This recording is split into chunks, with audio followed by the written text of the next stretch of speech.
بسم اللہ الرحمن الرحیم۔ منقول ہے کہ حضور سیدنا غوث اعظم کے زمانہ میں ایک مقرب کی ولایت سلب کر لی گئی۔ سب چھوٹے بڑے اس کو حقارت کی نگاہ سے دیکھنے لگے۔ اس نے 360 اولیاء اللہ سے التجا کی کہ وہ اس کے حق میں دعا فرمائیں، لیکن اس کا نام لوح محفوظ پر اشتیاق کی فہرست میں لکھ دیا گیا۔ ان اولیاء اللہ نے اس کو بتایا کہ تم کامیاب نہیں ہوں گے۔ اس کے چہرے کا رنگ سیاہ پڑ گیا۔ اس شخص نے حضور سیدنا غوث اعظم شیخ عبد القادر جیلانی کی خدمت میں حاضر ہو کر دعا کی درخواست کی۔ آپ نے فرمایا تم اللہ عز و جل کی بارگاہ میں مردود ہو گئے ہو، مگر میں تمہیں اللہ کے اذن میں مقبول بنا سکتا ہوں۔ پھر حضور سیدنا غوث اعظم نے اس کے لیے بارگاہ الہی میں دعا فرمائی تو غیب سے ندا آئی، کیا تمہیں معلوم ہے کہ تم سے پہلے بھی 360 اولیاء اللہ اس کے لیے سفارش کر چکے ہیں، لیکن اس کا نام لوح محفوظ پر اشتیاق کی فہرست میں لکھا جا چکا ہے۔ یا الہی تو مردود کو مقبول، مقبول کو مردود بنانے پر قادر ہے۔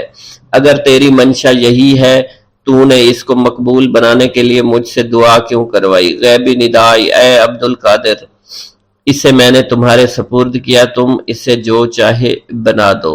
چنانچہ آپ کی دعا سے وہ پھر سے بارگاہ الہی میں مقبول ہو گیا۔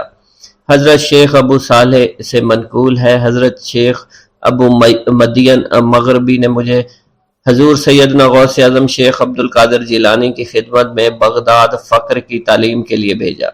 آپ نے مجھے 20 دن تک اپنے خلوت خانہ کے دروازہ پر بٹھائے رکھا اور 20 روز گزرنے کے بعد مجھے قبلہ رو ہونے کا حکم دیا گیا۔ جب میں قبلہ رو ہو گیا، آپ نے فرمایا اے ابو صالح اس طرف دیکھو۔ چنانچہ میں نے اس جانب دیکھا تو آپ نے فرمایا کیا دیکھ رہے ہو؟ میں نے عرض کیا بیت اللہ شریف میری نگاہوں کے سامنے ہے۔ آپ نے مجھے حکم دیا کہ اب مغرب کی سمت دیکھو۔ میں نے اپنا چہرہ مغرب کی جانب کیا تو آپ نے فرمایا کہ اب کیا دیکھ رہے ہو؟ میں نے عرض کیا کہ میں اپنے مرشد پاک حضرت ابو مدین کو دیکھ رہا ہوں۔ ایک مرتبہ سنان نامی عیسائی پادری نے حضور سیدنا غوث اعظم کی محفل میں حاضر ہو کر سلام عرض کیا۔ حاضرین کھڑے ہو کر بیان دیا کہ میں یمن کا رہنے والا ہوں، میں نے ارادہ کیا کہ میں اسلام قبول کروں گا۔ اسی دوران میرے دل میں خیال پیدا ہوا میں اس دور کی سب سے بہترین شخصیت کے دست مبارک پر کلمہ پڑھوں۔ اسی سوچ کے دوران مجھے نیند آ گئی۔ خواب میں مجھے حضور سیدنا عیسیٰ کی زیارت نصیب ہوئی۔ آپ علیہ السلام نے مجھ سے ارشاد فرمایا بغداد چلے جاؤ، شیخ عبد القادر کے دست حق پر اسلام قبول کرو، کیونکہ اس وقت وہ روئے زمین پر تمام لوگوں میں افضل اور اعلیٰ ہیں۔ حضرت شیخ عمر الحکیمانی سے منقول ہے، ایک مرتبہ حضور سیدنا غوث اعظم کی خدمت میں 13 لوگ دائرہ اسلام میں داخل ہونے کے لیے حاضر ہوئے۔ ان لوگوں نے بیان کیا کہ ہم عرب کے عیسائی ہیں اور ہم نے کلمہ پڑھنے کا ارادہ کر لیا ہے۔ ابھی یہ سوچ ہی رہے تھے کہ کس مرد کامل کے دست حق پر کلمہ پڑھیں گے۔ ہمیں ہاتف غیب سے آواز سنائی دی کہ بغداد جا کر شیخ عبد القادر جیلانی کے دست مبارک پر کلمہ پڑھو۔ حضرت شیخ زین الدین ابو الحسن علی بن ابی طاہر سے مروی ہے، فرماتے ہیں میں نے حضور سیدنا غوث اعظم سے علم حاصل کیا۔ اللہ عز و جل نے مجھے 1 سال میں اتنا علم دیا کہ دوسروں کو وہ علم 20 سال میں بھی نصیب نہ ہوا ہوگا۔ میں نے آپ سے مصر جانے کی اجازت طلب کی۔ آپ نے فرمایا تو دمشق پہنچ کر غازیوں کو مصر میں داخل ہونے کے لیے تیار پائے گا تاکہ اس پر قبضہ ہو جائے، مگر ان سے کہنا کہ وہ ہرگز کامیاب نہ ہوں گے، ہاں دوسری مرتبہ وہ کامیاب ہو جائیں گے۔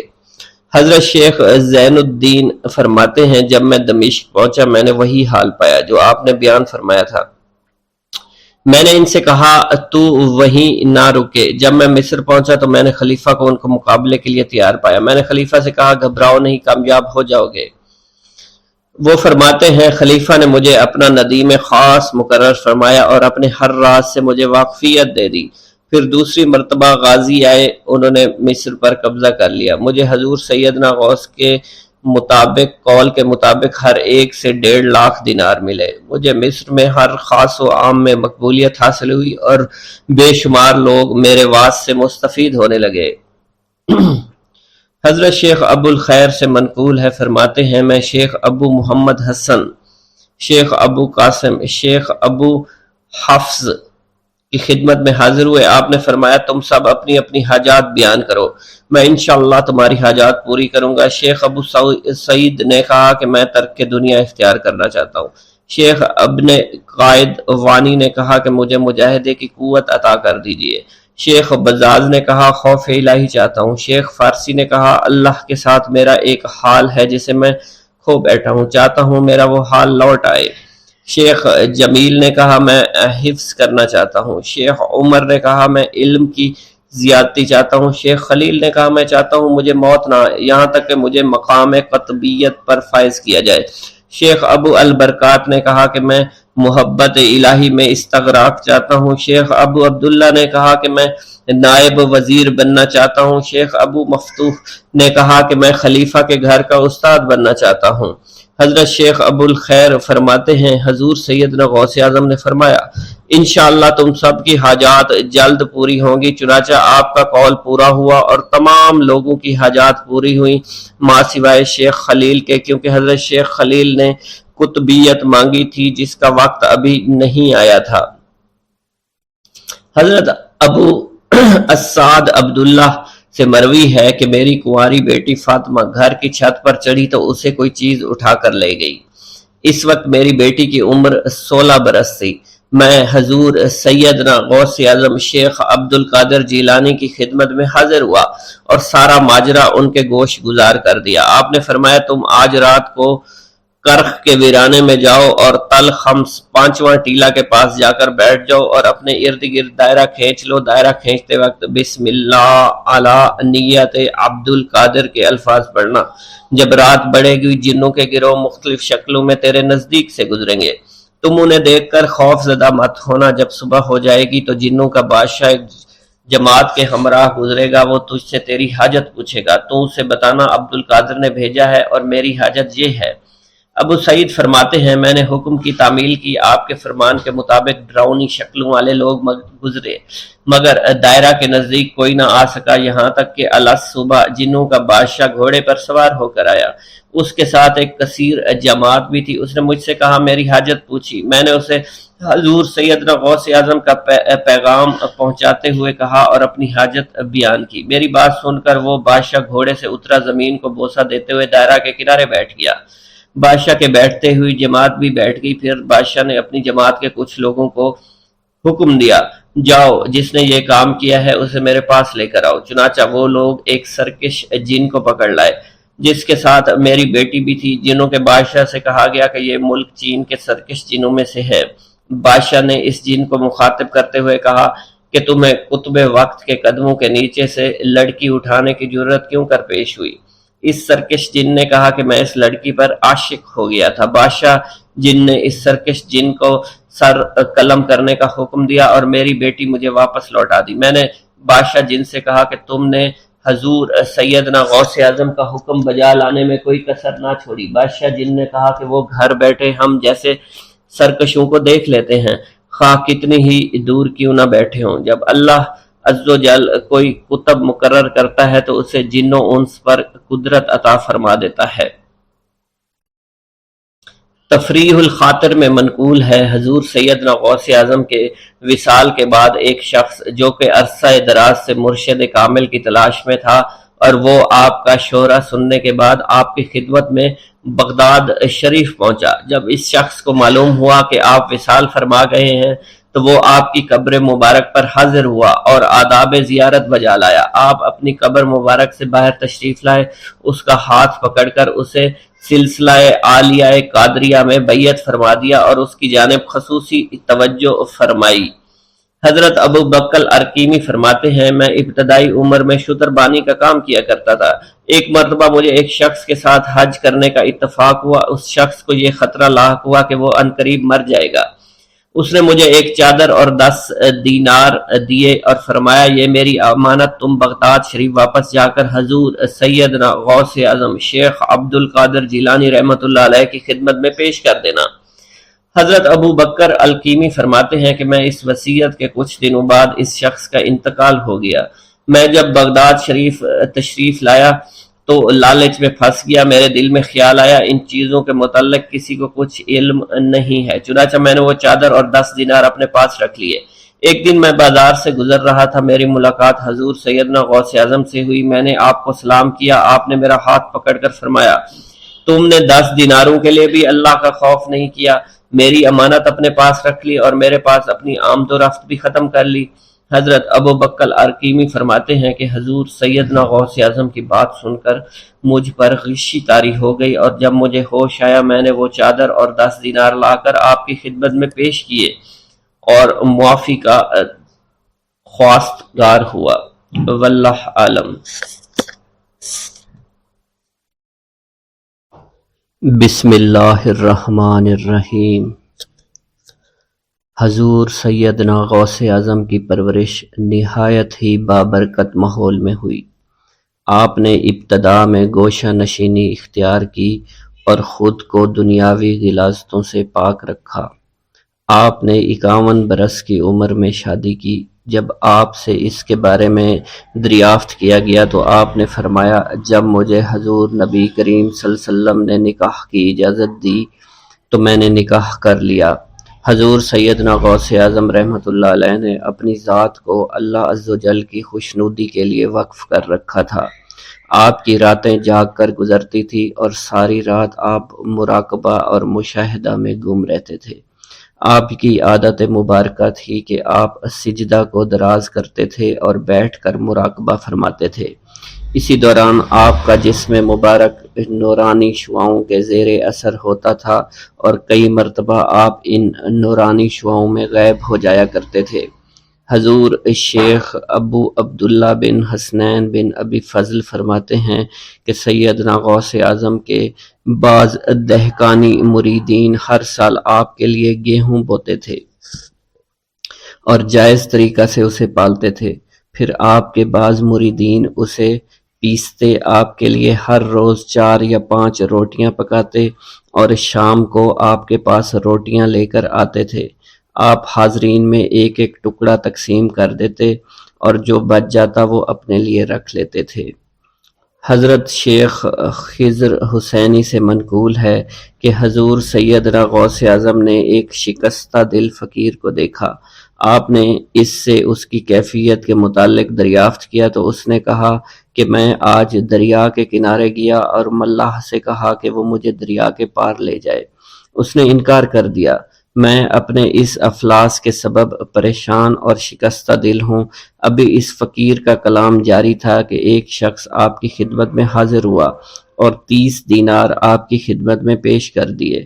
آپ نے وہ دینار اس فقیر کو دے دیے اور فرمایا کہ اس ملاح سے کہنا کہ کسی فقیر کا سوال رد مت کیا کرے۔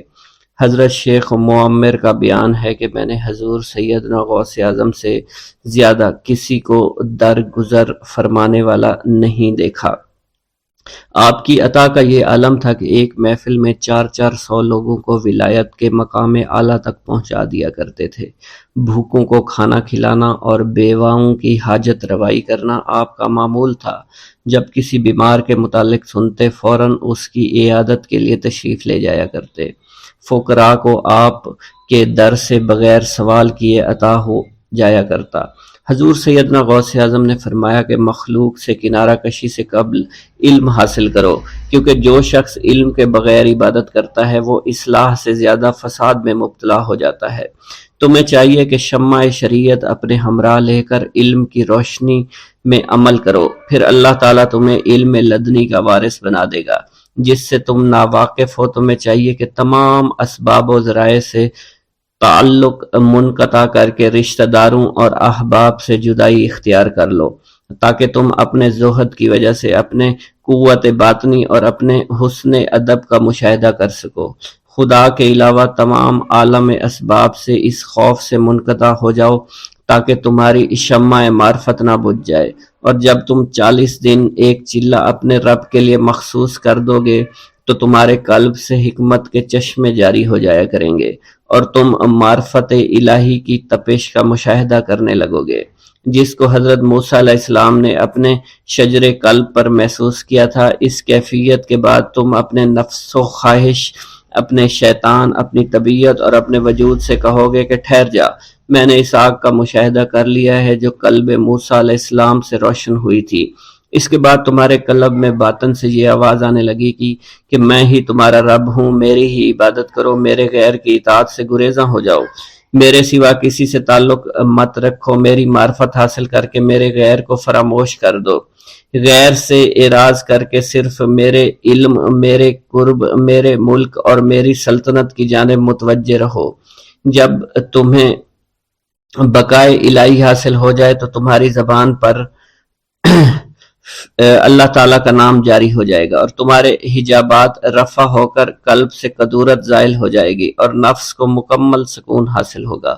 پھر جب اس کے الطاف غالب آ جائیں تو تمہیں خطاب کیا جائے گا، اے قلب فرعون، نفس کی طرف توجہ کر اور ان کو راہ ہدایت پر چلا، میری جانب آ جا اور ان سے کہہ دے کہ میرا ہی اتباع کریں، پھر انہیں رشد کے راستے پر ہدایت کر کے ان سے تعلق قائم کر، اس کے بعد پھر قطع تعلق کر کے دوبارہ استوار ہو کر آ جا اور اسی طرف استوار ہو کر دیکھتا رہے۔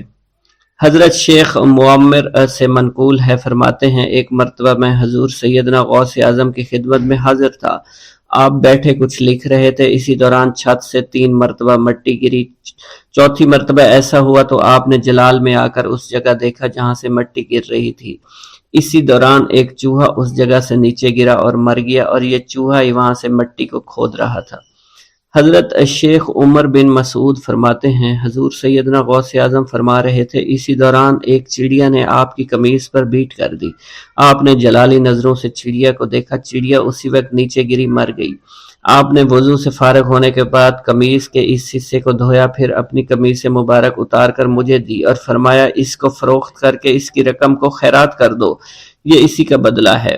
منقول ہے حضور سیدنا غوث اعظم کے زمانہ میں ایک بہت ہی گناہگار شخص تھا، لیکن اس کے دل میں آپ سے بے پناہ محبت تھی۔ جب اس کے مرنے کے بعد اس کو دفن کیا گیا تو قبر میں منکر نکیر نے سوالات کیے، تو اس نے ہر سوال کے جواب میں شیخ عبد القادر کہا۔ منکر نکیر نے اللہ کی بارگاہ میں اس کے جواب کو پیش کیا تو حکم ہوا، اگرچہ یہ بندہ فاسقوں میں سے ہے لیکن یہ میرے محبوب جو کہ صادقین میں سے ہیں ان سے محبت رکھتا ہے۔ بسم اللہ الرحمن الرحیم۔ ناظرین گرامی، روایت میں آتا ہے کہ قطب الاقطاب حضرت شیخ عبد القادر جیلانی الحسنی والحسینی الجیلانی، حضرت غوث اعظم شیخ عبد القادر جیلانی رحمۃ اللہ علیہ جب نماز ادا کرتے تو بہت زار و قطار رویا کرتے، یعنی گریہ زاری کیا کرتے تھے، روتے روتے آپ کی ہچکی بن جایا کرتی تھی۔ جب آپ رحمت اللہ علیہ مسجد میں اپنے مریدین اور شاگردوں کے ساتھ باجماعت نماز پڑھتے، اللہ پاک کی محبت اور عشق میں اتنے ڈوب کر عبادت کرتے کہ ان کے شاگرد آپ کی رقت آمیزی کو دیکھ کر، یعنی رونے کے انداز کو دیکھتے اور کہتے اگر اصل نماز دیکھنی ہے تو غوث پاک کی نماز کو دیکھا جائے۔ تو ایک بار کا ذکر ہے کہ آپ رحمت اللہ علیہ عراق کی مسجد میں سے باجماعت نماز پڑھ کر باہر نکلے، آپ کے مریدین بھی آپ کے ساتھ تھے، آپ نے دیکھا کہ اسی محلے میں کچھ بچے اخروٹ کے ساتھ کھیل رہے ہیں۔ آپ بچوں سے بہت پیار کیا کرتے تھے، گویا کہ خود بچپن میں کبھی بچوں کی طرح کھیل کود نہیں کر سکے، لیکن بچوں کو دیکھ کر آپ مسکراتے تھے۔ آپ آگے بڑھنے لگے اور مریدین کی بڑی جماعت بھی آپ کے ساتھ تھی۔ ابھی آپ زیادہ دور نہیں گئے تھے کہ ان بچوں نے ایک دوسرے کے کان میں کچھ بولنا شروع کر دیا اور اشارے میں باتیں کرنے لگے کہ کیا خیال ہے کہ جو بابا جی سب سے نمایاں ہیں، نورانی چمکتے ہوئے چہرے والے ہیں، سب سے آگے چل رہے ہیں، ان کو بولا جائے جو فرمائش ہمیں کرنی ہے ان سے کر دیں، کیا یہ ہمیں ڈانٹیں گے تو نہیں؟ تو کچھ سمجھدار بچے ہم زبان ہوئے اور کہا نہیں نہیں، یہ جو بابا ہے نا بہت اچھے ہیں، ان سے جو کچھ کہو گے انہوں نے وہ ہماری بات پوری کرنی ہے، ہم ان سے ایک میٹھی اور لذیذ چیز آج منگواتے ہیں۔ تو ان میں سے ایک بچہ جو سب سے بڑا تھا پاس آیا اور کہا بابا میری بات سنیں۔ آپ نے بہت پیار اور شفقت سے اس کے سر پر ہاتھ رکھا اور کہا بیٹا کہو۔ اس نے کہا کہ میرا دل کر رہا ہے کہ میں آپ سے کچھ مانگوں۔ آپ نے فرمایا کہ کہو بیٹا کیا چاہتے ہو؟ وہ کہنے لگا کہ مجھے آپ اس فلاں جلیبی والے سے جلیبی لا کر دے سکتے ہیں، میرا کھانے کا بہت دل کر رہا ہے۔ میں چلا جاتا، لیکن بابا میری باری آنے والی ہے، جب تک میں جلیبی لے کر وہاں آؤں گا میری باری چلی جائے گی۔ آپ رحمت اللہ علیہ کے وہاں کے مشہور بزرگ بڑے سردار لوگ ہیں، آپ کے خادمین آپ کے نوکر بننے کے لیے جان کی بازی لگانے کو تیار رہتے ہیں۔ ادھر وہ بچے آپ کے رتبے کو بھی دیکھ رہے تھے اور یہ بھی دیکھ رہے تھے کہ آپ کون سی شخصیت ہے، لیکن پھر بھی اتنے سارے لوگوں کو چھوڑ کر آپ سے وہ بچہ کہتا ہے کہ بابا مجھے جلیبی لا کر دے دیں۔ بابا جی نے کہا کہ ٹھیک ہے میں لا کر دے دیتا ہوں۔ آپ کا ایک مرید آپ کے پاس آیا اور کہا حضرت آپ کیوں اس بات پر توجہ دے رہے ہیں، آپ اس بچے کی فرمائش پر جلیبی لا رہے ہیں؟ حضرت آپ پر میری جان قربان ہو، میں اس بچے کو جلیبی لا کر دے دیتا ہوں۔ آپ رحمت اللہ علیہ نے اسے اپنے ہاتھ کے اشارے سے منع فرمایا اور کہا اس نے مجھ سے کہا ہے نا تو میں ہی اس کی خواہش کو پورا کروں گا۔ پھر آپ رحمت اللہ علیہ اس جلیبی والے کے پاس تشریف لے گئے اور جلیبی والا کچھ دیر پہلے اداس بیٹھا ہوا تھا۔ آپ رحمت اللہ علیہ اس کی دکان میں تشریف لے گئے تو وہ خوشی خوشی سے جھومنے لگا۔ آپ رحمت اللہ علیہ نے اس جلیبی والے سے جلیبی لی، اس نے خوشی خوشی آپ رحمت اللہ علیہ کے ہاتھوں میں جلیبی تھما دی۔ وہ آدمی لگ بھگ 70 سال کا تھا، اس بڑھاپے میں بھی وہ کام کرنے پر مجبور تھا۔ اس کی آنکھوں میں آپ رحمت اللہ علیہ کو دیکھ کر آنکھوں سے آنسو آ گئے۔ اس نے روتے ہوئے کہا اللہ کا لاکھ لاکھ شکر ہے، اس نے میری دعا سن لی۔ آپ نے میری دکان میں قدم رکھے تو کئی دنوں سے آپ کے انتظار میں یہاں بیٹھا ہوا تھا۔ میں جانتا تھا کہ آپ ضرور میری دکان پر تشریف لائیں گے۔ آپ رحمت اللہ علیہ نے فرمایا تمہیں کیسے پتا تھا کہ میں تمہاری دکان پر آؤں گا؟ وہ کہنے لگا کہ حضرت عرصہ ہوا ہے، کئی مہینوں سے میرا کاروبار نہیں چل رہا تھا، میرا کاروبار دن بدن ٹھپ ہوتا جا رہا تھا، فاقوں تک کی نوبت آ گئی تھی۔ مجھے اپنی فکر نہیں تھی لیکن اپنے چھوٹے چھوٹے بچوں کی تھی۔ اس بڑھاپے میں اللہ تعالیٰ نے اولاد تو دی لیکن ان کو پالنے کا کوئی بندوبست نہیں ہو رہا تھا۔ میں نے اپنی اس پریشانی کا ذکر کسی سے کیا تو اس نے کہا کہ عراق کے ایک شہر میں چلے جاؤ، وہاں پر کوئی ایک فقیر ہے، اس سے دعا کراؤ، وہ جس کے لیے دعا کرتے ہیں اس کا کام بن جاتا ہے۔ میں اتنا پریشان تھا کہ اس آدمی کے کہنے پر اس فقیر سے ملنے چلا گیا۔ اس کی تلاش کر کے میں نے اس سے کہا تم میرے لیے دعا کرو تاکہ میرے کاروبار میں ترقی ہو جائے اور میرے رزق میں برکت ہو جائے اور تنگ دستی دور ہو جائے تاکہ میں بیوی بچوں کا پیٹ پال سکوں۔ فقیر مجھے دیکھ کر کہنے لگا کہ تم پیرانے پیر غوث اعظم دستگیر رحمت اللہ علیہ کو نہیں جانتے؟ میں نے کہا میں نہیں جانتا۔ وہ کہنے لگا حیرت ہے کہ تمہیں یہ پتہ نہیں کہ تم ان کو جانتے ہی نہیں کہ ولیوں کے سردار ہیں۔ میں تو بہت چھوٹا سا فقیر ہوں، میری دعاؤں میں اتنا اثر نہیں کہ وہ غوث اعظم رحمت اللہ علیہ ہیں، جس کے لیے بھی دعا کریں اس کا بیڑا پار ہو جایا کرتا ہے، اور جب اس دور میں غوث پاک رحمت اللہ علیہ خود موجود ہے تو پھر ہمارا کیا مقام ہوگا ان کی دعا کے آگے؟ ہماری دعا کچھ بھی نہیں ہے۔ میں نے کہا اگر یہ بات ہے کہ آپ سے بڑا کوئی بزرگ ہے تو مجھے بتائیے کہ غوث پاک رحمت اللہ علیہ مجھے کہاں ملیں گے اور میں کہاں جاؤں ان سے ملنے کے لیے؟ وہ کہنے لگا کہ وہ جیلان میں ہیں، تم ادھر جاؤ، ہماری کیا جرت کہ آپ کے لیے دعا کریں۔ آپ رحمت اللہ علیہ جس کے لیے بھی دعا فرماتے ہیں اس کا بیڑا پار ہو جاتا ہے اور اس کو کہیں بول جانے کی ضرورت نہیں ہوتی۔ حضور جب اس فقیر نے مجھے یہ بات کہی تو فوراً جیلان شریف میں آ گیا اور یہاں پر میں نے آپ کی تلاش شروع کی۔ آج دیکھیے آپ خود بخود میری دکان پر تشریف لائے ہیں۔ اب دیکھیے کہ آپ کے آنے سے کیسا نور میری دکان میں آ گیا ہے۔ حضور میرے حق میں دعا فرما دیجئے، اللہ پاک میری زندگی کو آسانیاں عطا فرمائے، مجھے اپنی بیوی اور بچوں کی بہت فکر ہے۔ آپ رحمت اللہ علیہ نے فرمایا پریشان ہونے کی ضرورت نہیں، اللہ تعالیٰ سب معاملات ٹھیک فرما دے گا۔ یہ کہہ کر آپ تشریف لے گئے، اس بچے کے پاس آئے اور اس کے ہاتھ میں جلیبی تھما دی۔ ابھی وہاں سے جانے والے تھے، دوسرا بچہ آیا، اس نے کہا کہ بابا آپ نے اسے تو جلیبی لا کر دی ہے، مجھے بھی لا کر دیں۔ آپ نے اس سے بھی تسلی دی اور کہا میں تمہیں بھی جلیبی لا کر دے دیتا ہوں بیٹا۔ یہ دیکھ کر مریدین بہت غصہ ہونے لگے اور کہا کہ حضور ہم اس بچے کو جلیبی لا کر دے دیتے ہیں، آپ کیوں زحمت کرتے ہیں؟ لیکن آپ نے فرمایا نہیں، یہ بچے مجھ سے کہہ رہے ہیں نا، میں ان کا نہیں ٹال سکتا۔ حضور آپ بہت مصروف شخصیت ہے، کیوں ان چھوٹے بچوں کی باتیں سن رہے ہیں؟ آپ نے ہاتھ کے اشارے سے انہیں روکا اور فرمایا اللہ تعالیٰ نے ہمیں جس کام کے لیے چنا ہے بس وہ کام ہی ہم کر رہے ہیں، تم لوگ اللہ پاک کی حکمت کو نہیں سمجھ رہے۔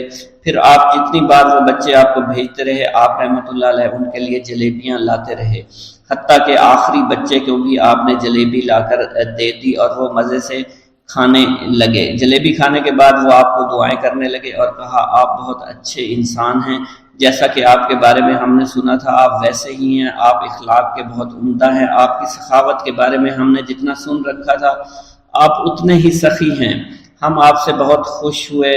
آپ رحمت اللہ علیہ مسکرائے، بچوں کی خوشی دیکھ کر آپ کو دلی اطمینان ملا۔ اب ایک اور نماز کا وقت ہو رہا تھا، آپ نے مریدین سے کہا کہ چلو نماز پڑھنے کے لیے مسجد میں چلتے ہیں۔ وہ سب مل کر مسجد میں چلے گئے اور اللہ کی عبادت میں مصروف ہو گئے۔ میرا یہ قدم تمام اولیاء کرام کی گردن پر ہے۔ ایک مرتبہ محلہ حلبہ میں اپنے مہمان خانے میں واز فرماتے ہوئے حضور سیدنا غوث اعظم پر اچانک حالت کشف طاری ہوئی۔ آپ رحمت اللہ علیہ نے فرمایا میرا یہ قدم ہر ولی اللہ کی گردن پر ہے۔ یہ ارشاد سن کر تمام اولیاء اللہ نے اپنی گردنیں جھکا دیں۔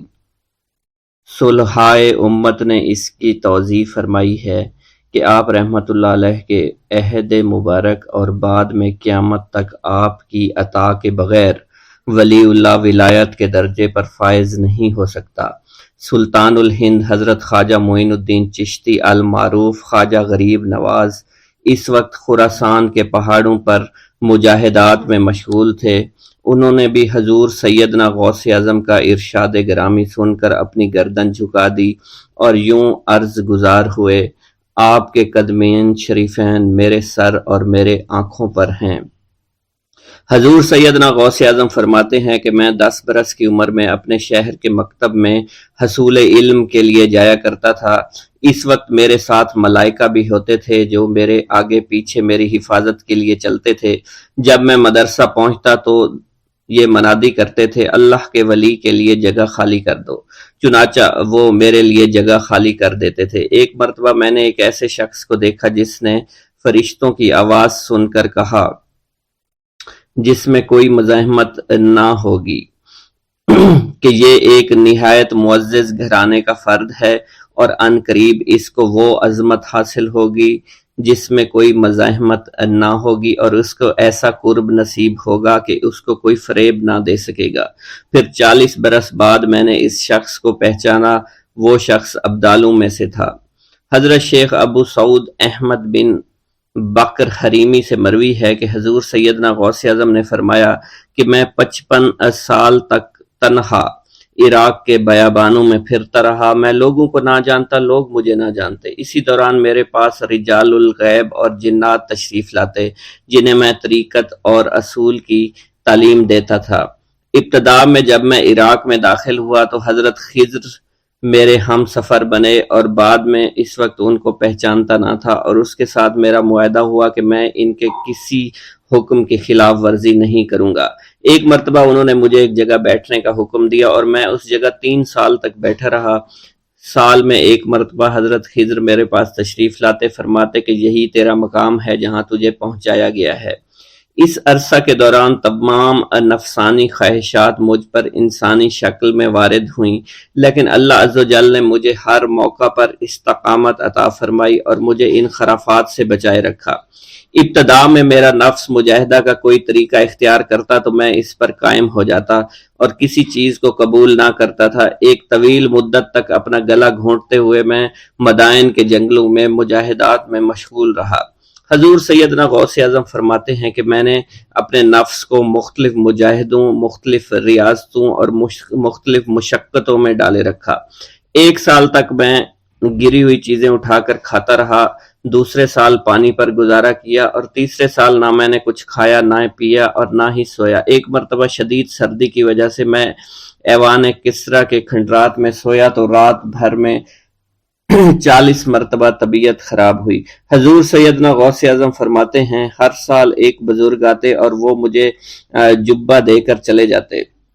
اسی طرح میں نے بے شمار طریقوں سے دنیا اور نفس سے چھٹکارا پانے کی کوشش کی۔ لوگ مجھے دیوانہ سمجھتے تھے۔ میں برہنہ جسم جنگلوں میں چلا جاتا اور کانٹوں پر لوٹتا شور مچاتا تھا۔ میرا تمام بدن سے خون جاری ہو جایا کرتا تھا اور لوگ مجھے اٹھا کر شفا خانے لے جایا کرتے، جہاں میری حالت مزید بگڑ جاتی۔ ایک وقت ایسا بھی آیا جب مجھ میں اور مردہ میں کوئی فرق نہ تھا۔ لوگ کفن لے کر آئے، غسال کو بلوایا کہ وہ مجھے غسل دے دیں۔ ابھی انہوں نے مجھے غسل دینے کے لیے تختہ پر ڈالا ہی تھا کہ میری حالت درست ہو گئی۔ میں اٹھ کھڑا ہوا۔ طریقت کی ان پرخطر راہوں میں نہ تو میں کبھی خوف زدہ ہوا اور نہ کبھی میرا نفس مجھ پر غلبہ پا سکا، اور نہ ہی دنیا کی آرائش مجھے حیران کر سکی۔ حضور سیدنا غوث اعظم فرماتے ہیں، شیطان نے میرے گرد بے شمار جال بچھائے۔ جب میں نے اس سے کہا کہ یہ کیا ہے تو اس نے کہا یہ دنیاوی چیزیں ہیں اور میں ان جالوں سے تم جیسوں کو شکار کرتا ہوں۔ میں نے 1 سال تک شیطان کا مقابلہ کیا، اس کے بچھائے ہوئے تمام جالوں کو ختم کر دیا۔ اس کے بعد میرے سینے کو کھول دیا گیا اور مجھ پر بے شمار خلائق ظاہر ہوئے۔ حضور سیدنا غوث اعظم فرماتے ہیں، میں نے دریافت کیا کہ یہ علائق کیسے ہیں؟ جواب ملا کہ یہ خلق کے اسباب ہیں جو تم سے ملے ہوئے ہیں۔ میں سال بھر ان کی جانب متوجہ رہا، یہاں تک کہ وہ مجھ سے جدا ہو گئے۔ جب مجھ پر میرا باطن ظاہر کیا گیا تو میں نے اپنے قلب کو بہت سے علائق سے ملوث پایا۔ میں نے دریافت کیا کہ یہ علائق کیا ہیں؟ جواب ملا، یہ تمہارے ارادے، تمہارے اختیارات ہیں۔ چنانچہ 1 سال تک ان کی جانب متوجہ رہا کہ وہ مجھ سے دور ہو گئے۔ میرا قلب ان تمام غلاظتوں سے نجات پا گیا۔ پھر مجھ پر میرے نفس کو ظاہر کیا گیا۔ میں نے اس کا مشاہدہ کیا، مجھے معلوم ہوا اس کے ساتھ کچھ امراض اور بھی ہیں اور نفس کی خواہشات زندہ ہیں۔ نفس کا شیطان سرکش ہے۔ چنانچہ میں نے سال بھر پھر توجہ دلائی اور میرے نفس کے تمام امراض سرے سے ہی ختم ہو گئے اور اس کے شیطان نے کلمہ پڑھ لیا اور پھر میرے تمام امور اللہ کے لیے ہو گئے اور میں اپنی ہستی سے باہر نکل آیا۔ حضور سیدنا غوث اعظم فرماتے ہیں، پھر میں توکل کے دروازے پر آیا تاکہ میرا مقصد پورا ہو، لیکن جب میں نے توکل کے دروازے پر پہنچا تو بے شمار لوگ موجود تھے۔ میں اس ہجوم کو چیرتا ہوا آگے بڑھا اور شکر کے دروازے پر پہنچ گیا۔ یہاں پر بھی لوگوں کا جمع غفیر موجود تھا، اسے بھی چیرتا ہوا آگے بڑھا اور مشاہدہ کے دروازے پر پہنچ گیا اور یہاں پر موجود ہجوم کو چیرتا ہوا اندر داخل ہوا، حتیٰ کہ سب سے آخر میں مجھے فقر کے دروازے پر لایا گیا۔ فقر کا دروازہ خالی تھا۔ جب اس دروازہ میں داخل ہوا تو دیکھا جن جن چیزوں کو میں نے ترک کیا تھا وہ سب یہاں موجود تھیں۔ یہاں مجھے ایک بہت بڑے روحانی خزانے کی فتوحات سے نوازا گیا اور میرے لیے تمام دنیا کے خزانے کھول دیے گئے۔ مجھے روحانی عزت، دائمی فنا اور خالص آزادی عطا فرمائی گئی۔ میری تمام چیزیں جو میری ہستی اور میری صفات سب معدوم ہو گئیں اور میری ہستی کی جگہ کسی اور نے لے لی۔ حضرت شیخ ابو سعید مخزومی نے حضور سیدنا غوث اعظم کو خرقہ خلافت سے نوازا اور فرمایا، اے عبد القادر، یہ وہ خرقہ ہے جو حضور نبی کریم صلی اللہ علیہ وسلم نے حضرت سیدنا علی المرتضیٰ کو عطا فرمایا، اور حضرت سیدنا علی المرتضیٰ نے یہ خرقہ حضرت خواجہ حسن بصری کو عطا فرمایا تھا، جس سے ہوتا ہوا یہ خرقہ مجھ تک پہنچا، اور یہ تمہاری امانت تھی جو میں نے تم تک آج پہنچا دی ہے۔ حضور سیدنا غوث اعظم نے جب خرقہ مبارک کو زیب تن کیا تو آپ پر بے شمار انوار و تجلیات کی بارش ہونا شروع ہو گئی۔ حضور سیدنا غوث اعظم نے حضرت شیخ ابو سعید مخزومی کے مدرسہ میں تدریسی فرائض سر انجام دینا شروع کر دیے۔ آپ کے لیے فی الحال تدریسی مصروفیات کے علاوہ کوئی کام نہ تھا۔ آپ کی شبانہ روز کی محنت سے آپ کے نام کا شعرہ کچھ ہی دنوں میں سارے بغداد میں پھیل گیا۔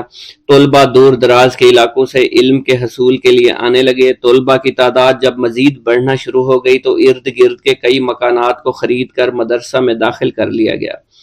کتب سیر میں منقول ہے کہ 528 ہجری میں آپ مدرسہ نظامیہ کی وسیع عمارت تعمیر فرما چکے تھے۔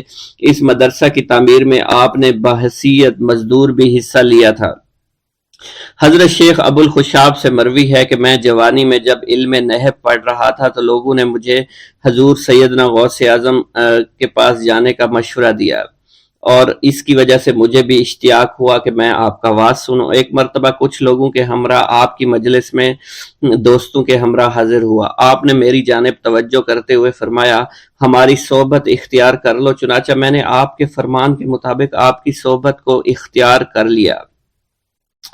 آپ نے مجھے علم نحو کے علاوہ علوم عقلیہ اور تقلد حاصل کیے جس سے مجھے کوئی واقفیت پہلے نہیں تھی۔ 1 سال کے عرصہ میں آپ کی نظر کرم سے میں نے وہ علوم حاصل کر لیے جو گزشتہ اتنی عمر گزارنے کے باوجود بھی مجھے حاصل نہیں ہوئے تھے۔ منقول ہے حضرت شیخ بقا بن بطو، شیخ علی بن ہیتی اور شیخ کیلوی جب حضور سیدنا غوث اعظم کے مدرسہ میں آتے تو جھاڑو دیا کرتے تھے اور چھڑکاؤ کرتے تھے، لیکن آپ کی اجازت کے بغیر کبھی اندر داخل نہ ہوتے تھے۔ اجازت ملنے کے بعد آپ حضرات اندر داخل ہوتے اور اجازت ملنے پر ہی بیٹھتے تھے۔ آپ سے امان طلب کرتے اور امان مل جانے کے بعد مؤدب ہو کر بیٹھ جاتے۔ جس وقت آپ کہیں جانے کا ارادہ کرتے تو یہ حضرات سواری کے ہمراہ چلتے۔ آپ انہیں اس فعل سے منع فرمایا کرتے تھے اور کہتے تھے کہ ہمیں آپ کے ذریعے قرب الہی حاصل ہوا ہے۔ حضرت شیخ محمد قائل الادنیٰ سے مروی ہے کہ ایک مرتبہ حضور سیدنا غوث اعظم سے دریافت کیا گیا کہ آپ کی بزرگی اور عظمت کا راز کیا ہے۔ آپ نے فرمایا کہ میں کبھی جھوٹ نہیں بولتا اور کبھی کسی سے کذب بیانی نہیں کرتا۔